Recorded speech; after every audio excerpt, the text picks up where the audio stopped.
안녕하십니까, 정인태입니다. 영성상술, 이 영적인 부분들을 가지고 상술을 부리는 거죠. 뭐 예를 들어서 이 물건을 사면은 뭐 천국에 간다, 이 물건을 사면은 좋은 일이 일어난다, 또 뭐 이 물건을 사면은 뭐 가족이 뭐 큰 화를 당하는 것을 막을 수 있다, 이런 식으로 하는 거죠, 영성상술. 그래서 물건에다가 사실상 부적 붙이는 거하고 똑같은 거예요. 부적을 붙이든 사진을 붙이든, 또는 뭐 자기들의 소위 자기들이 말하는 말씀을 붙이든, 이런 것들을 해가지고 영성상술을 부려가지고 16억 원을 뜯어낸 종교인, 네, 이게 이제 구속이 됐는데요. 이게 참 가슴 아픈 현실이 아닐 수가 없어요. 연합뉴스에서 보도했고, 예물 바쳐야 안 아프다 이러면서 16억 원을 뜯어냈다라는 것입니다. 이게 참 가슴 아픈 현실이에요. 이런 가족이 있으면은 얼마나 고통스러울까요? 그래서 이 아베가 총에 맞아 죽었을 때, 일본의 전 총리죠. 그때 이제 그 통일교 관련성에 대해서 이 언급이 되면서 크게 일본에서도 문제가 됐거든요.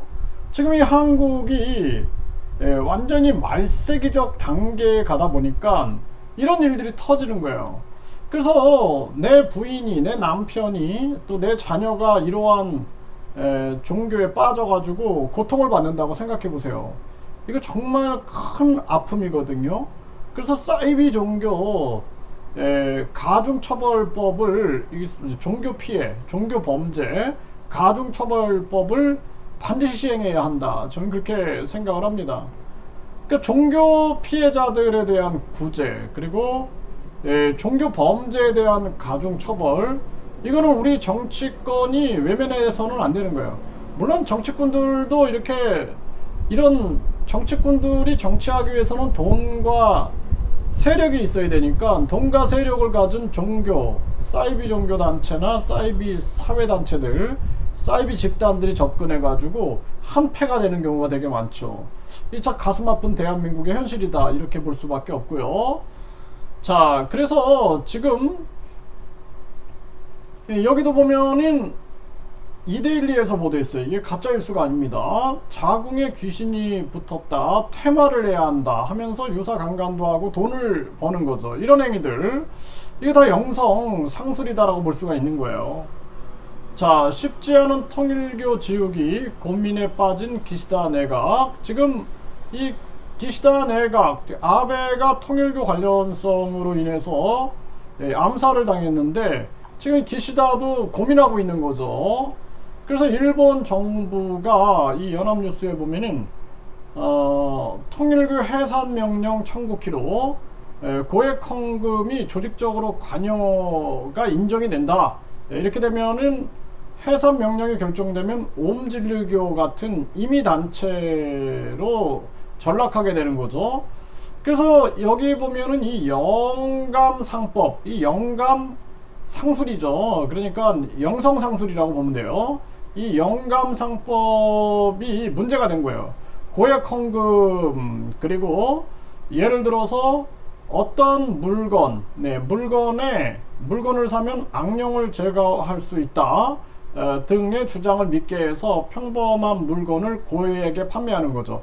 그래서 평범한 물건에다가 이런 부적이라든지 사진이라든지 또는 글귀를 붙여가지고 판매해 버리는 거예요. 그래서 뭐 각종 이건 다 응용할 수가 있는 거죠. 그러다 보니까 이런 영성 상술이 판을 치게 되는 겁니다.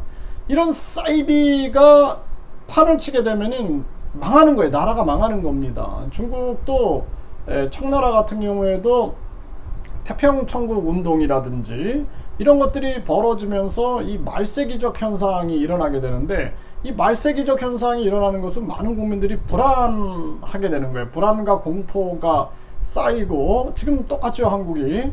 그러다 보니까 의존할 대상을 찾게 되고, 그런데 정상적인 종교는 당장 뭘 해결하겠다 이런 얘기는 안 하죠. 네, 그래서 뭐 정상적인 목사, 신부, 뭐 승려 이런 분들은 그러니까 아주 깊은 얘기를 해주겠죠. 예, 그런데 이런 가짜들을 보면은 뭐 이거 부적을 붙이면 당장 해결된다. 그러니까 당장 해결해 준다 그러니까 거기에 의존하게 되는 거죠. 예, 의존하게 되는 거예요. 이게 참 심각한 문제가 아닐 수가 없고, 네, 그래서 이 국민일보에 보면은 악덕 사기술이다. 예, 영감상법.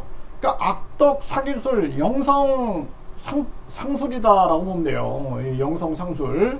네, 그래서 건강을 지키거나 직장과 가정의 불운을 떨쳐 내준다. 이러면서 이제 물건을 비싸게 파는 악덕 사기술이다라는 거죠. 뭐 꽃병을 불운을 치유하는 영물이라고 속여서 수백만 엔을 받고 파는 식이다라는 거죠.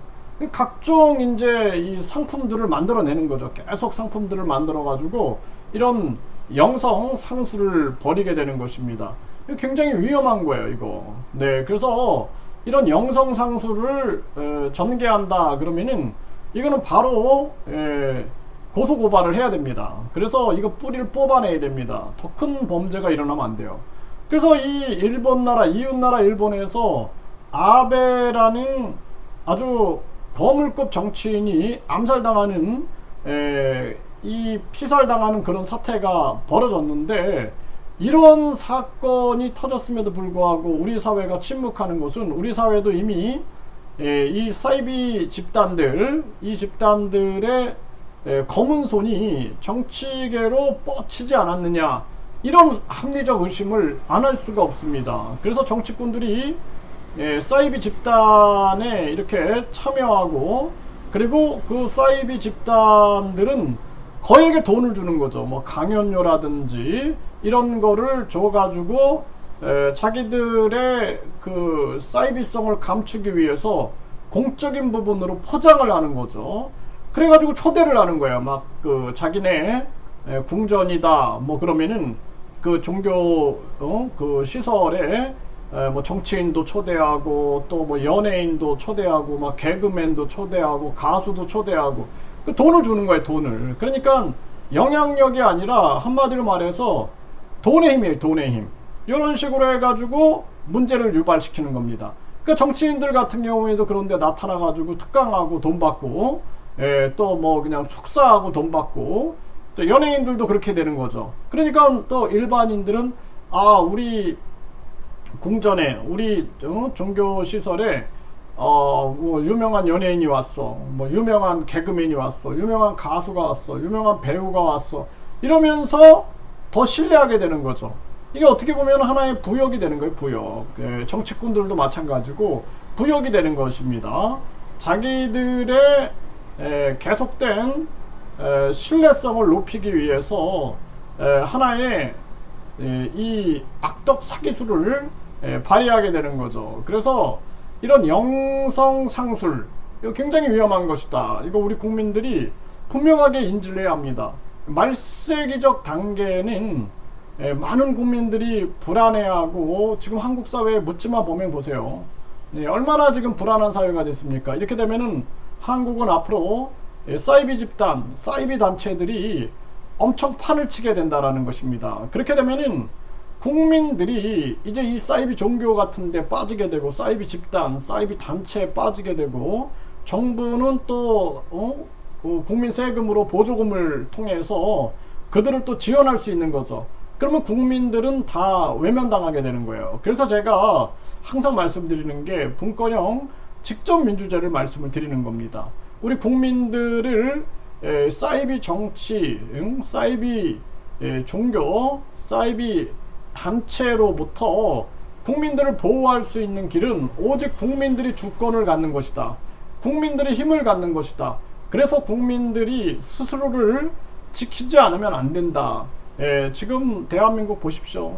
앞으로 뭐 지금도 뭐 JMS니 뭐니 해가지고 난리잖아요. 이런 것들이 계속 늘어날 겁니다. 또 뭐 중국에서 사이비 종교들이 막 들어오고, 또 각종 외세 사이비 종교들이 들어오고 하면서 더 혼란 속으로 빠지게 되고, 우리 가족들, 부모님이나 아내나 남편이나 자녀들이 종교에 빠져가지고 가정이 파탄나고 무너지고, 한국은 계속 가족이 그냥 사라지게 되는 거예요. 사라지게. 지금 1인 가구가 굉장하죠. 가족이 사라지는 그러한 현상, 그리고 가정이 붕괴되고 학교가 붕괴되고 사회가 붕괴돼 가서 완전히 사이비 국가가 되는 길로 가게 된다. 예, 정신을 차려야 됩니다.